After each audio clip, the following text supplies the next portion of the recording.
একের পর এক চরম আপত্তিজনক, সাম্প্রদায়িক এবং অসাংবিধানিক মন্তব্য করছেন আসামের মুখ্যমন্ত্রী।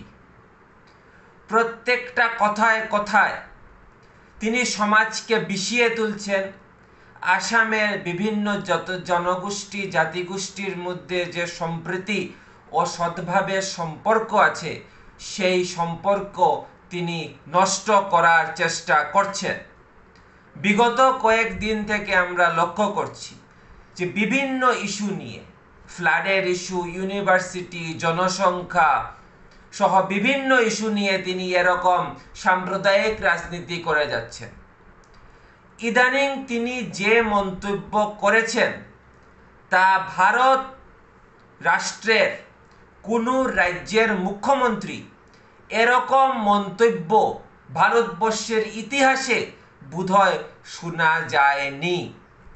তিনি বলেছেন যে উজানের অর্থাৎ নিম্ন আসামের বঙ্গমূলের মুসলমানরা বিভিন্ন কাজে, আমরা জানি এক জায়গা থেকে আরেক জায়গায় যেতেই হয় মানুষকে, এবং যেহেতু ভারত রাষ্ট্রের মধ্যে একটি রাজ্যের মধ্যে এক জায়গা থেকে আরেক জায়গায় কাজের সূত্রে যেতেই পারে, কিন্তু আমরা দেখতে পাচ্ছি যে আপার আসামে বিভিন্ন জনজাতি সংগঠন বঙ্গীয় মূলের মুসলমানদের এবং বাঙালিদের টার্গেট করছে, হেনস্থা করছে এবং মারামারি প্রহার পর্যন্ত করতে উদ্যত হয়েছে।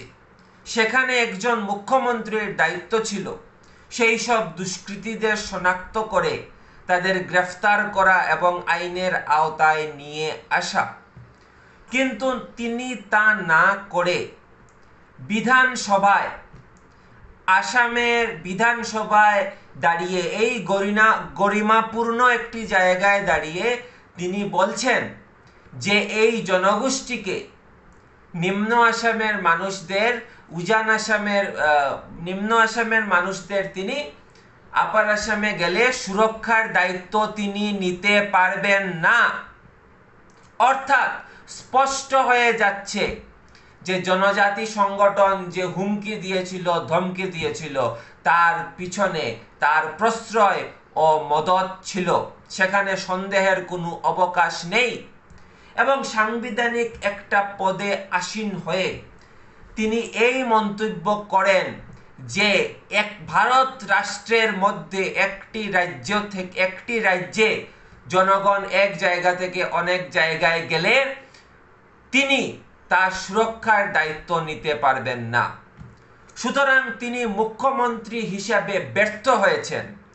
তিনি আসামের মানুষদের সুরক্ষা দিতে যেহেতু ব্যর্থ, তিনি মুখ্যমন্ত্রী হিসেবে ব্যর্থ, তিনি গৃহমন্ত্রী হিসেবে ব্যর্থ এবং তার উচিত পদত্যাগ দেওয়া। মনে রাখতে হবে যে আসাম কিন্তু একটি জনগোষ্ঠীর নয়।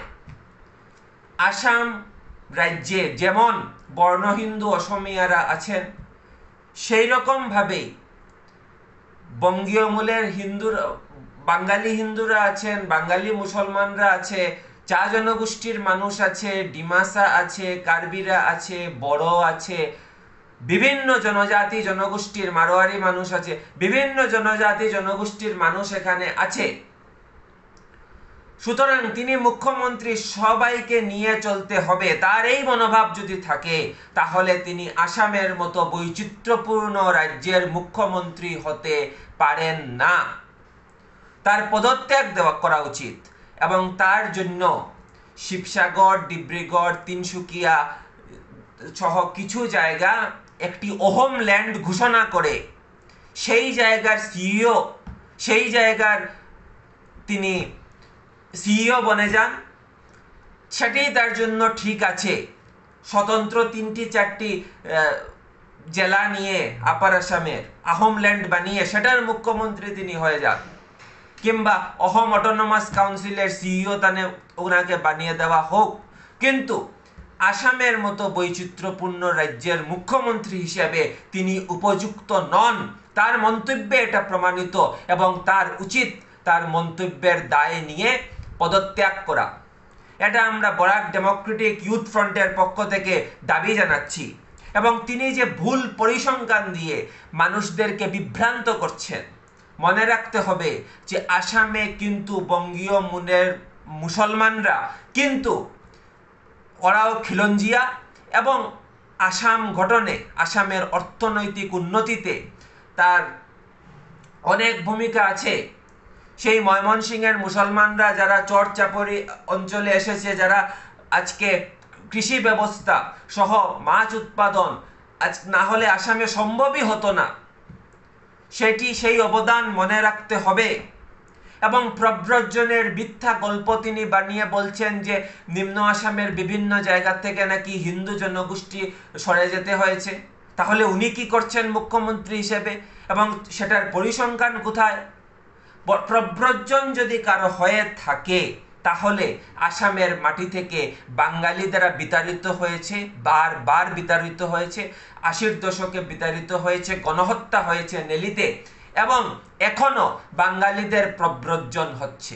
প্রব্রজন যদি কারো হয়ে থাকে তাহলে আসামের যারা বেকার যুবক যুবতী তাদের বিভিন্ন রাজ্যে ছোটখাটো কাজ দিয়ে চলে যেতে হচ্ছে, এবং অনেকে ফিরে আসতে পারছে না, বিভিন্ন যন্ত্রণা ভোগ করছে, অনেক দুঃখ কষ্ট সহ্য করছে, তাদের প্রব্রজন হচ্ছে।